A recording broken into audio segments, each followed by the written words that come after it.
எவ்வளோ ஆக்ஷன் ஒரு நாளைக்கு குறைஞ்சபட்சம் பார்த்தீங்கன்னா ஒரு 5-6 ஆக்ஷன் பார்ப்போம் சார் நான். பட் உயிர் சேதம் இல்லை, பட் நேர்மையாக வந்து அது ரெகுலராக நடக்கிற ஆக்ஷன் நடக்கும்.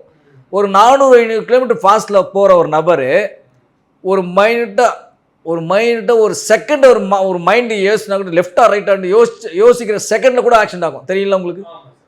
தெரியும் சார். அதாவது இங்கே உட்காந்து வாய்க்கனே பேசுகிறவனுக்கு வந்து தெரியாது. அதாவது அவனுடைய விருப்பம் என்னன்னா, இன்றைக்கி நம்ம பிடிச்சி அஜித்தை கீச்சிட்டோம்டா, இன்றைக்கி நம்ம நேரம் ஓடிச்சுடா, இன்றைக்கி பிடிச்சி நம்ம விஜய் கீச்சிட்டோம்டா, இன்றைக்கி நம்ம போய் நிம்மதியாக தூங்கணும்.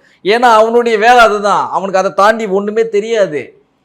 அவன் போய் கலந்துக்க போகிறானா, ரேஸில் கலந்துக்க போகிறானா, ரேஸில் என்ன கஷ்டம் இருக்குன்னு அவனுக்கு தெரிய போதா? சார் அவங்க என்ன சொல்கிறாங்கன்னா, இப்போ நம்ம நார்மல் வாழ்க்கையில் லீட் பண்ணியிருப்போம், வண்டி ஓட்டுறது வந்து ரெகுலரான விஷயம். ரோடு மாறிட்டே இருக்கும், மழை பெய்யும், இதெல்லாம் நடக்கும்.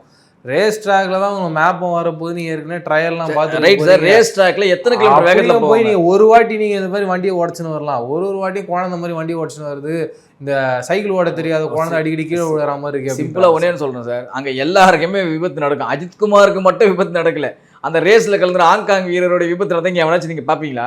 கண்டிப்பா யாரும் பார்ப்போம். இது கேளுங்க. இப்போ அந்த கார் ரேஸ்ல கலந்துக்கிட்ட போலந்து வீரரோட நிகழ்ச்சி போட்டங்க பாப்பீங்களா? அந்த ரேஸ் பார்க்குறவங்க பார்ப்பாங்க. ரேஸில் கலந்துட்டு ரேஸை பற்றி நேசிக்கணும் மட்டும் தான் தெரியும். இன்னும் சொல்ல போனால் அது என்ன ரேஸ்னு கூட இங்கே இருக்குன்னு எவனுக்கும் தெரியாது.